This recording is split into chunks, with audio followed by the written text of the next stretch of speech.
Hi guys, I'm back again.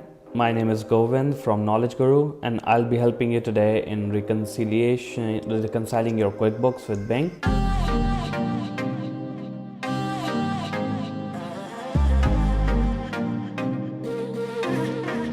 Let's start with the navigation process as where you have to navigate in the software in order to reconcile your book and bank balances. If you are a new user or a subscriber, want to know more about QuickBooks, then just hit the subscribe button and check my previous videos by subscribing my channel and get updates in future as well. Now today, for the demonstration purposes, we will be using the sample company file. As you can see, I have just opened a new sample company file. And there are multiple options for a sample company file, whether it is a service sector or a construction company. It's up to you which you choose to list it. Once you have the company file open, then in order to reconcile, we will be going to the banking option right there. And from there, we are going to select use registers. A new small window will open, which is right here. From there, we need to select the account that you want to reconcile today. There, you can just select the drop down menu and you'll get all the options of the bank accounts that we have already set up in the books. And you need to select that which one we are going to work today. So just select it and click on OK. I would like to mention one thing, that before moving ahead from this stage, make sure that you already have all the entries entered already in this bank register before you reconcile. Now again, in order to reconcile, we again need to go to banking and there's an option which says reconcile.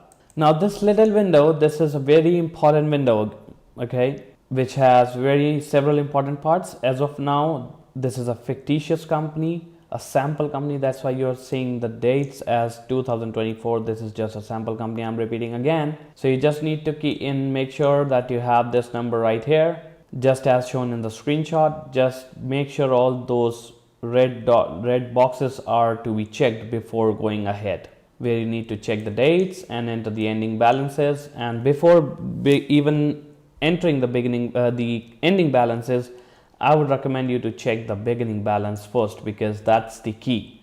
If the beginning balance is not right, check out my other videos for fixing the beginning balances and the reasons why the beginning balances is not accurate. So once you determine everything, the balances and the dates, click on continue. You will see that there will be a bunch of transactions that you have already entered. So I'm going to break it down this into 4 steps. The step 1 is to check the opening balances that I just told you, which will verify from that bank statement from the last reconciliation. Once the beginning balance is verified, then we will come down to step 2, which is check the dates of the bank statement, as sometimes the date plays a very vital role in future, which we will discuss in another video.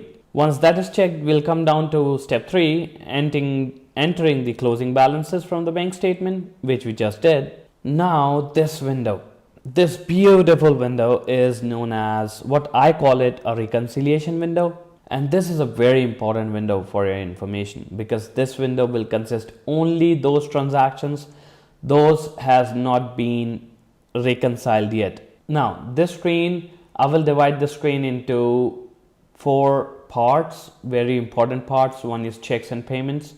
The other one is deposits and credits. The other one, I would say, as you can see in the screenshot, is where we can see the sum and count of the transactions, right? And the 4th one would be where we have the differences as on screen 4. So as of now, I am just typing in the number which was supposed to be in there as ending balances. So let's assume that we have all these numbers right here, and we need to select each transaction from checks and deposits. Upon selection of the transaction, as per the bank statement, the difference which you can see right here, which is 15,811.19, this should go to 0 without any adjustment or not anything. So let's assume that as per the bank statement, these are the only transactions that we have in our bank statement. And the moment I select all these transactions, as you can see that the moment I'm clicking it, the difference is getting minimized.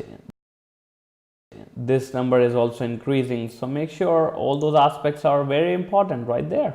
The last one I click, the difference gets 0, and you can see that the deposits checks and payments count and sum is right there. And this is what we are trying to achieve today. The difference is 0. Woohoo! And you just need to click on reconcile now. That's it. And the moment you click that, it will create an automatic report for the reconciliation report. You can anytime go back and look into it. Thanks all for that today, friends. If you have any questions, please write to us and we will answer them. Also, if you want some other topic to be discussed in details, we will be happy to create another video on those topics as well. With this, signing off today, your friend Govind Arora from Knowledge Guru from India.